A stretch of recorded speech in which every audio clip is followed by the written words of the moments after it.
전쟁 영화라든지 이런 내용들을 보면은 보통 이 전쟁에서 이기는 쪽이 어느 쪽이죠? 그냥 단순하게 생각을 해서 전쟁터에서 이기는 쪽은 대체적으로 숫자가 많으면 이길 때가 많은 것 같아요. 그래서 이제 북한에 120만 명의 군사다 이렇게 말하면서 그것을 이제 TV에 담아서 전 세계에 보이는 그런 모습을 보게 됩니다. 전쟁터에 나가는 사람들이 만약에 무장이 안 돼 있다면 그 사람은 참 어림스러운 사람이다 말할 것입니다. 옛날에는 칼과 이런 것으로 무기 삼아 싸웠죠. 근데 지금은 칼로 싸우질 않죠. 지금 만약에 전쟁터에 나가면서 칼을 들고 나간다면 그 사람은 어림스러운 사람이라고 사람들이 말할 것입니다. 지금은 전쟁을 하되 그냥 칼 같은 그런 성격으로 육박전의 성격이 아니라 지금은 전쟁을 하는 총으로 싸우죠. 총으로, 미사일로, 대포로 여러 무기를 통해서 싸우는 것을 볼 수가 있습니다. 제가 이 말씀을 몇 주 전에 보기 시작하면서 중간쯤에 중단을 했는데 우리 예수 믿는 사람들이 기억해야 되는 것은 우리는 전쟁터에서 살아가고 있다는 거예요. 이게 육적인 전쟁터가 아니라 영적인 전쟁터라는 것을 우리는 항상 의식할 필요가 있습니다. 우리는 인생을 살아가면서 뭐를 생각하고 뭐를 의식하느냐에 따라서 그에 대해서 대비하고 준비할 수 있는 사람들이 됩니다. 우리가 차를 타도 내가 어떤 차를 타느냐에 따라서 그 차가 눈에 들어오는 것처럼 내가 무엇을 생각하고 무엇을 의식하고 사느냐에 따라서 그것에 대한 우리가 준비를 하고 살 수 있는 것이 된다는 말씀입니다. 에베소 6장에 이런 말씀이 나와 있습니다. 에베소서 내용 전체를 마치면서 6장 10절에 가서 이런 말씀이 기록되어 있습니다. 그토록 너희가 주 안에서와 그 힘의 능력으로 강건해지고 마귀의 관계를 능히 대적하기 위하여 하나님의 전신갑주를 입으라. 우리의 시험은 혈과 육을 상대하는 것이 아니요 통치자들과 권세들과 이 어둠의 세상 주관자들과 하늘에 있는 악의 영들을 상대함이라. 그러므로 하나님의 전신갑주를 취하라 이렇게 말하고 있습니다. 이는 악한 날에 내가 능히 대적하고 모든 일을 행한 후에 서기 위함이라고 성경은 기록하고 있습니다. 우리의 싸움은 혈과 육에 대한 싸움이 아니라 우리의 싸움은 영적인 싸움이라고 말하면서 영적인 싸움이기 때문에 우리는 영적인 무기로서 준비되어야 된다는 거예요. 영적인 무기로서 준비되어 영적인 싸움에 싸워 승리할 수 있는 영적인 싸움을 싸워 마지막에 선자로서 남을 수 있도록 우리는 하나님의 전신갑주로서 영적으로 무장해야 된다라고 성경은 가르치고 있습니다. 이 말씀 속에서 세 가지에 대해서 충만하라고 가르치는 것 같아요. 첫 번째는 성령 충만하라는 것이죠. 술 취하지 말라 이는 방탕한 것이니 너희는 도리어 성령 충만함을 받아라. 우리가 성령으로 사로잡혀서 성령의 능력으로 살아갈 때 마귀의 모든 유혹들을 물리치며 승리할 수 있게 된다는 말씀입니다. 우리의 원수 마귀는 오는 사자와 같이 믿는 사람들을 삼키기 위해서 두루 찾아다닌다라고 성경은 기록하고 있습니다. 그래서 우리는 항상 이 세상 것으로 가득 차는 것이 아니라 하나님이 보내주신 성령으로 사로잡히고 성령으로 충만하여 성령의 인도하심 속에서 성령이 주시는 능력 속에서 우리는 살아가야 된다는 말씀입니다. 그 두 번째는 예수님처럼 기도로 충만하라는 것이죠. 그래서 예수님은 성령으로 충만했고 그리고 기도로 충만했다고 우리가 읽은 이 본문 말씀 속에 기록하고 있습니다. 예수님께서는 성령으로 충만하여 성령에게 이끌려 광야로 나갔고 예수님께서는 광야에서 40일 동안 금식 기도를 하시며 예수님의 생애 전체 속에서 가장 많은 시간을 바치신 내용이 바로 기도하는 내용이었던 것 같아요. 그래서 우리는 예수님처럼 기도로 충만해야 된다는 거예요. 이게 우리가 영적인 전쟁터에서, 영적인 싸움에서 승리할 수 있는 비결이라는 거예요. 예수님께서 항상 끊임없는 사탄의 마귀의 유혹을 받았음에도 불구하고 한 번도 죄를 짓지 않을 수 있었던 것은 바로 성령 충만 속에, 성령의 인도하심 속에, 성령의 능력 가운데 사셨다는 말씀입니다. 예수님께서는 항상 하나님 아버지와 깊은 대화를, 기도를 통해서 나누며 깊은 기도의 교제를 통해서 기도로 충만한 삶을 살았다라는 말씀입니다. 우리가 인생을 살다 보면은 우리의 힘으로 안 되는 게 많은 것을 깨닫게 됩니다. 힘으로도 능으로도 안 되고 오직 하나님의 영으로 된다라고 성경은 말하고 있죠. 오직 하나님을 바라보며 하나님만을 의지하며 하나님의 도우심을 구할 때 천하 만물을 말씀으로 창조하신 창조주 하나님께서 우리를 도우신다는 말씀입니다. 우리는 인생을 살아갈 때 내가 가장 내 인생을 올바로 멋있게 살 수 있다고 생각을 해요. 우리가 깨달아야 되는 것은 내가 아니라 내가 내 삶의 운전대를 잡고 살아가는 것이 가장 지혜롭고 가장 올바로 살 수 있는 것이 아니라 하나님께 모든 것을 맡겨드리고 하나님의 인도하심 속에 도우심 속에서 살아가는 것이 가장 능력 있는 삶이요 가장 지혜로운 삶이라는 것을 깨달아야 된다는 말씀입니다. 그래서 예수님은 성령으로 충만함 속에 사셨고 예수님은 기도로 충만하심 속에서 사셨다는 말씀이에요. 그리고 이제 세 번째 오늘 말씀 속에 나타나고 있는 것은 예수님은 말씀으로 충만한 삶을 사셨다는 거예요. 제가 이제 20여 년을 목회를 하면서 성경을 지식적으로 알고 그렇구나 동의하고 넘어간다면 의미가 없습니다.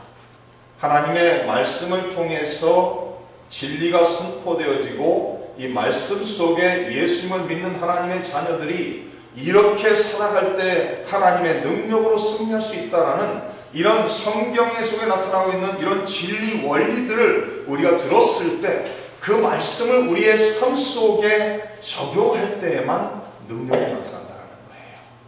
많은 분들이 오늘 이 시대에 예수님 믿는 교회 다니는 사람들이 그냥 지식적으로 성경을 알고 지내죠.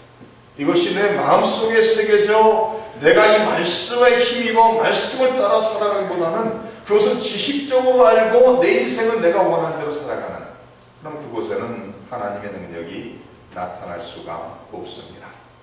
첫 번째는 성령 충만, 성충이라고 말할 수 있겠죠. 기도 충만, 기충. 세 번째는 말씀 충만, 말충입니다.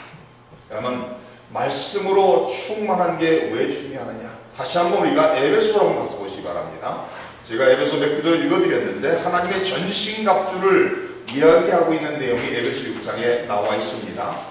우리의 시험은 혈과 육을 상대하는 것이 아니요 통치자들과 권세들과 이 어둠의 세상 주관자들과 하늘에 있는 악의 영들을 상대하리라. 13절입니다. 그러므로 하나님의 전신갑주를 취하라. 이는 악한 날에 너희가 능히 대적하고 모든 일을 행한 후에 서기 위함이라.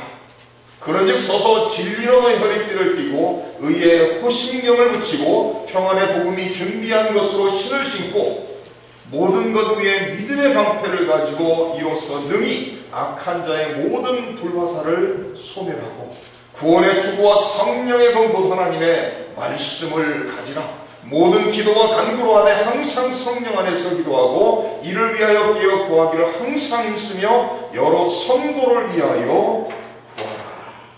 하나님의 전신갑주를 말하고 있죠. 머리에는 구원의 투구를 썼습니다. 가슴에는 의의 흉배를 붙였습니다. 그 허리띠는 진리의 띠를 띠고 있습니다. 복음의 신을 신고 있습니다. 믿음의 방패를 들고 있습니다. 성령의 검을 들고 있습니다. 하나님의 말씀이 성령의 검이라고 말하면서 무시로 성령 안에서 무릎 꿇고 기도하라고 말하고 있어요. 박싱 선수가 박싱링에 들어가서 승리하기 위해서는 참 피나는 노력을 해야 돼요. 제가 옛날에 79년도에 LA 레이커스라는 농구팀이 있습니다.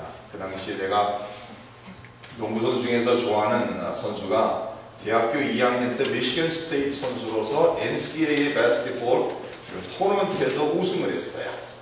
매직 존슨이라는 사람이 79년도에 대학 농구, 미국 전역에 있는 농구 시합에서 매직 존슨이 있는 그 팀이 우승을 했습니다. 그리고 대학교 2학년 때 곧바로 프로로 진행을 했어요. 그래서 대학교 2학년 때 NBA에 들어가면서 로스앤젤레스 레이커라는 팀에 들어갔습니다. 그러면서 79년도에 그 당시에 아마 20살인가 그랬을 거예요, 매직 존슨이. 79년도에 프로로 들어가자마자 그 해에 그 NBA 프로페셔널 바스켓볼에 우승을 했어요. 그러면서 매직 존슨이라는 사람이 NBA의 파이널즈의 MVP Most Valuable Player로 선정이 됐습니다. 그러면서 80년대에 9년 동안 LA 레이커스가 5번을 우승을 했어요. 9년 동안 5번을 매직 존슨이 있는 그 팀이 우승을 했습니다. 많은 사람들은 뭐 매직 존슨이라든지 제임스 워디, 커미 압돌주바 이런 사람들이 대단한 실력자예요. 그런데 그 대단한 실력자들이 그냥 그렇게 되는 줄 알아요. 근데 인터뷰를 하면서 말하는 것은 우리는 시합에 출전하기 이전에, 시합이 되는 그날 이전에 우리는 죽도록 무지한 노력을 통해서 준비했다는 거예요. 그러니까 하도 연습을 많이 하고 노력을 많이 하다 보니까 시합 뛸 때는 생각 없이 할 수 있다는 거예요. 그러니까 이 세상에서 농구 시합에 나가서 우승하기 위해서라도 엄청난 시간과 노력을 투자한다라는 말씀입니다. 우리 예수님 믿는 사람들은 하나님의 말씀이 우리에게 주어진 무기라는 것을 알면서도 이 말씀을 덮어놓고 지낼 때가 얼마나 많습니까? 하나님 말씀을 그저 들고 다니는 차원에서 지낼 때가 얼마나 많습니까? 우리는 이 하나님의 말씀이 이 성경에 있는 성경 안에서만 그대로 있으면 우리에게 아무 의미가 없지만 이 말씀이 우리의 마음속에 스며들어 우리의 삶을, 우리의 생각을 주장하기 시작하면 우리의 삶 속에 능력이 나타날 것입니다. 제가 하는 것은 우리 예수님 믿는 사람들에게 주어진 유일한 공격할 수 있는 무기는 2가지밖에 없는 것 같아요. 구원의 투구, 의의 흉배, 믿음의 방패, 진리의 띠, 복음의 신, 이 모든 것은 방어를 위해서 주어진 무기들입니다. 그러나 유일하게 2가지, 제가 공격할 수 있는 무기가 2가지라고 생각하는데 첫 번째는 하나님의 말씀인 거예요. 하나님의 말씀. 성령의 검, 곧 하나님의 말씀. 그 다음에 2번째는 기도라고 생각을 합니다. 우리의 영적인 싸움에서 승패는 어디서 정해지는가 하면은 우리가 무릎 꿇고 살아가느냐 아니냐에서 승패가 결정됩니다. 하나님 앞에 나가 하나님만을 바라보며 하나님만을 의지하면서 기도하는 사람으로서, 기도로 충만한 사람으로 살아가느냐, 그리고 하나님의 말씀을 붙잡고 살아가느냐, 거기에 우리의 승패가 달려있다라는 말씀입니다. 성경을 보시면은 창세기에 나타나는 아담과 하와가 있죠. 창세기 1장, 2장 속에 하나님이 천하 만물을 창조하시고 2장에 하나님께서 남자와 여자 아담과 하와를 창조하십니다. 3장에 가서 아담이 뱀의 유혹을 받고, 아담과 하와가 뱀의 유혹을 받고 하나님의 말씀을 불순종하며 죄를 짓는 그 내용이 나오고 있습니다. 그러면서 아담 후로 태어나는 모든 사람들은 죄인으로 태어나요. 그래서 원죄라는 것을 가지고 태어난다는 거예요. 그래서 죄를 지은 사람이 낳은 모든 자녀들은 그냥 죄인이 낳은 거예요. 그들이 아무것도 한 것이 없을지라도 죄인을 통해서 태어난 모든 사람은 죄인이 된다는 거예요. 그런가 하면 아담은 사람을, 인류를 대표해서 죄를 지은 사람이거든요. 근데 2번째 아담이 나타나고 있습니다. 2번째 아담은 바로 예수 그리스도십니다. 예수 그리스도만이 원죄를 가지고 태어나지 않죠. 예수님만이 성령으로 잉태되어서 이 세상에 탄생하십니다. 예수님께서 2번째 아담으로서 십자가에 자신을 희생하심으로써 완벽한 하나님 말씀에 순종의 삶을 살다가, 거룩의 삶을 살다가 우리의 죄를 대속하기 위해서 십자가에 당신의 생명을 바치십니다. 그래서 십자가에서 흘리신 피를 통하여 십자가에서 예수님께서 우리의 죄를 위해서 그 대가를 치르신 것 때문에 우리 모두가 여기에서 하나님의 자녀로서 설 수 있다는 겁니다. 그러면 오늘 이 마태복음 4장에 나타나고 있는 예수님의 공생의 준비 단계라고 볼 수 있겠죠. 공생이 시작하기 바로 직전에 성령에 이끌려 성령으로 충만해 성령에 이끌려 광야로 가서 40일을 기도하시면서 마귀에게 시험을 받으러 가셨다는 거예요. 창세기 3장을 보면 이런 말씀이 나와 있습니다. 아담과 하와가 뱀에게 유혹을 받습니다. 동상 중앙에 있는 나무의 열매는 하나님의 말씀에 너희는 먹지도 말고 만지지도 말라 너희가 죽을까 하노라 하셨느니라. 뱀이 여자에게 이르되 너희가 결코 죽지 아니하리라. 너희가 그것을 먹는 날에는 너희 눈이 밝아져 하나님과 같이 되어 선악을 알 줄 하나님이 아시니라. 여자가 그 나무를 본즉 먹음직도 하고 보암직도 하고 지혜롭게 할 만큼 탐스럽기도 한 나무였다. 유혹을 받은 다음에 그 에덴 동산 중앙에 있는 선악을 알게 하는 그 나무를 그 가시를 다시 바라봤을 때 세 가지의 유혹이 왔습니다. 먹음직도 했고 보암직도 했고 지혜롭게 할 만큼 탐스럽기도 했다라고 성경 기록하고 있습니다. 요한 1서에 가서 보면 이런 말씀이 나와 있어요. 요한 1서 2장 15절은 이 세상이나 세상에 있는 것들을 사랑하지 말라.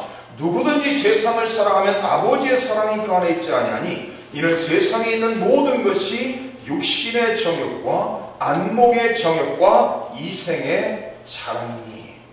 세상이 우리에게 줄 수 있는 모든 것은 이 세 가지 안에 들어가 있다는 거예요.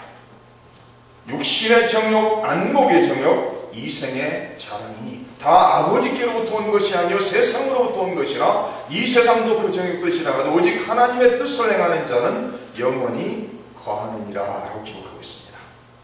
다시 말해서 사탄이 우리를 유혹하는 데 있어서 사용하는 것들이 바로 이 세 가지라는 거예요. 아담과 하와가 에덴 동산에서 사탄에게 뱀에게 유혹받았던 것이 바로 이 세 가지라는 거예요. 육신의 정욕, 안목의 정욕, 그리고 이생의 자랑이라는 말씀입니다. 그리고 오늘 말씀 속에 나타나고 있는 예수님께서 당하시고 있는 유혹이 또 똑같은 세 가지 유혹이라는 거예요.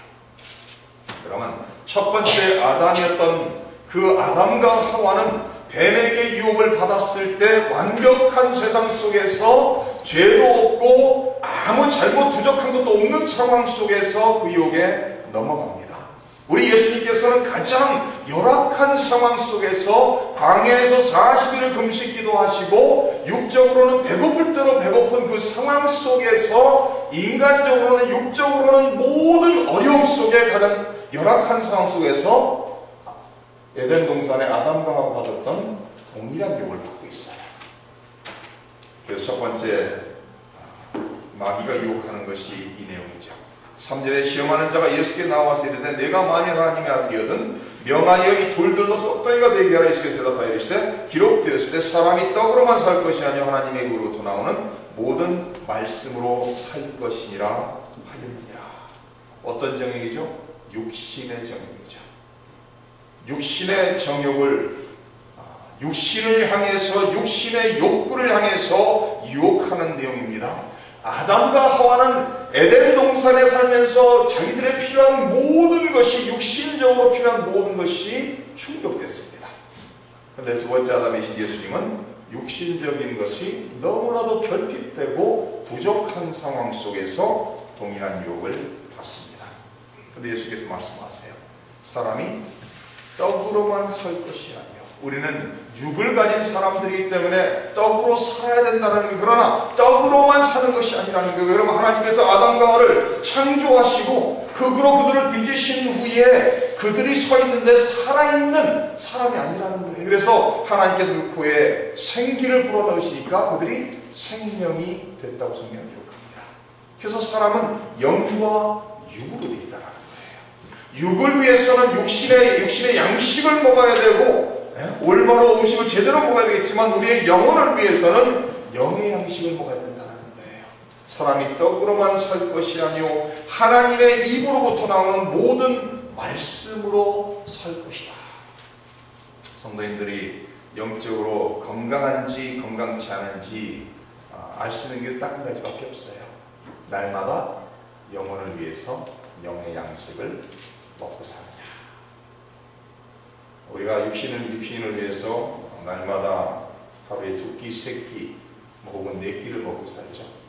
음식을 제때 바로 먹으면 육신은 건강할 수가 있습니다. 운동을 해주고 음식을 제대로 먹으면 건강할 수가 있어요.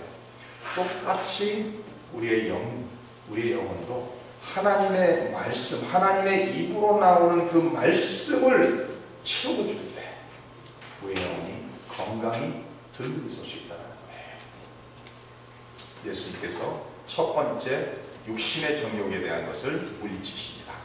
두 번째 5절에서 7절까지 이렇게 나옵니다. 이에 마귀가 예수를 거룩한 성으로 데려다가 성전 꼭대기에 세우고 이르되 내가 만일 하나님의 아들이여든 뛰어내리라 기록되었으되 그가 너를 위하여 그의 사자들을 명하시리니 그들이 손으로 너를 받들어 발이 돌에 부딪히지 않게 하리로다 하였느니라. 예수께서 이르시되 또 기록되었으되 주 너의 하나님을 시험하지 말라. 이것은 어떤 유혹이죠? 이 생의 자랑에 대한 유혹이에요. Pride of life. 한번 생각해 보세요. 가장 높은 곳에서 예수께서 뛰어내렸습니다. 한 20층 된 데서 뛰어내렸는데 하나님이 천군 천사를 보내셔서 발이 돌에 부딪히지 않고 사뿐히 내릴 수 있도록 한번 그렇게 하면 어떻게 되겠어요? 아마 역사 속에서 유일한 하늘을 나르는 사람으로 알려질 것입니다. 얼마나 유명해지겠어요? 얼마나 예수님이 인간적으로 높여지겠어요? 그런데 예수님께서 뭐라고 말씀하시죠? 하나님을 시험하지 말라는 거예요. 기록되었을 때 말씀하시면서 하나님을 시험하지 말라고 말합니다. 세 번째 이렇게 나오고 있습니다. 8절에서 10절까지 마귀가 또 그를 데리고 지극히 높은 산으로 가서 천하 만국과 그 영광을 보여 이르되 만일 내게 엎드려 경배하면 이 모든 것을 내게 주리라. 이에 예수께서 말씀하시되 사탄아 물러가라. 기록되었을 때 주 너의 하나님께 경배하고 다만 그를 섬기라 하였느니라. 이 8절 10절까지 나타나고 세 번째는 뭐죠? 안목의 정욕인 거예요. 내가 눈으로 보는 모든 것을 한 번만 절하면은 너에게 주겠다. 예수께서 말씀하십니다. 기록되었을 때 주 너의 하나님께만 경배하고 다만 그를 섬겨야 된다라고 말씀하고 있습니다.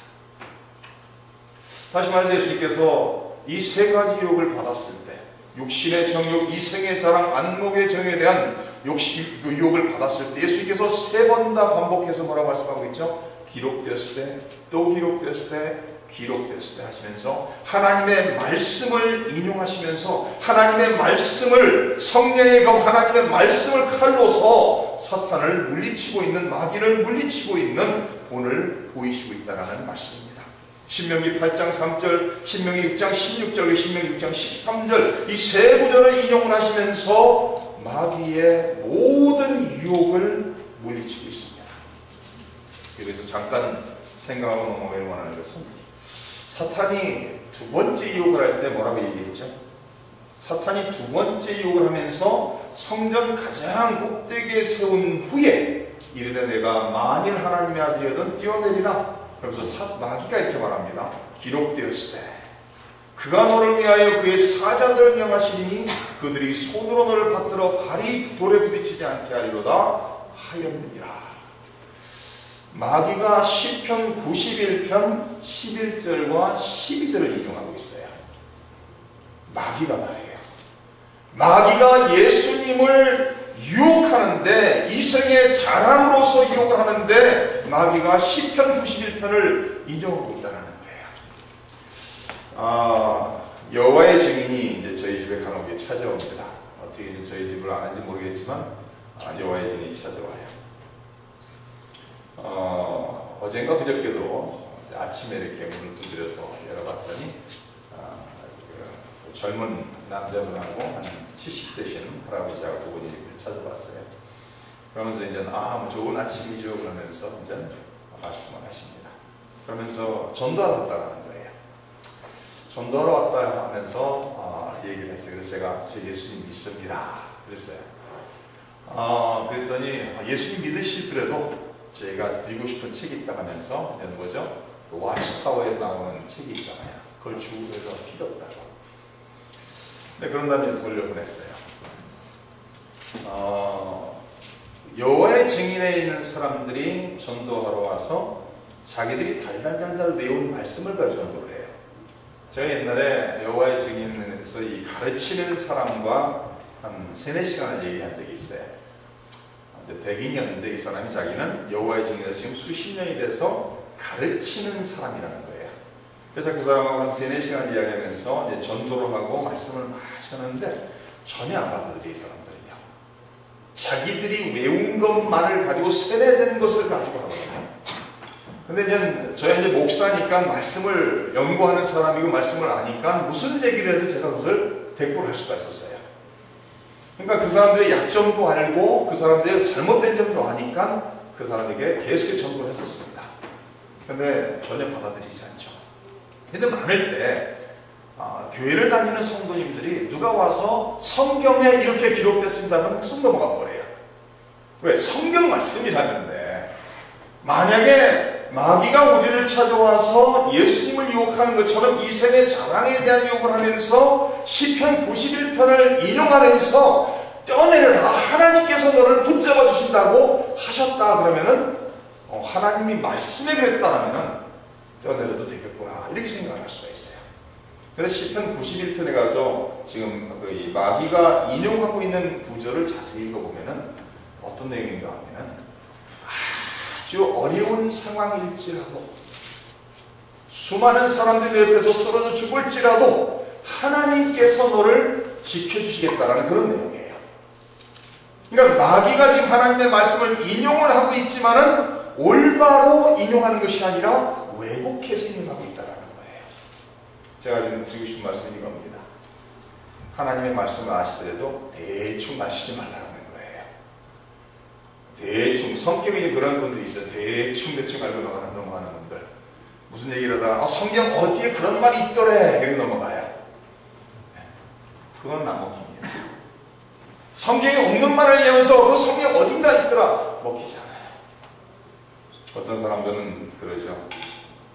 성경을 읽으려면은 시간도 들고 그러니까 아침에 탁 눈 뜨면은 성경을 탁 들고 하나님께 기도해. 하나님,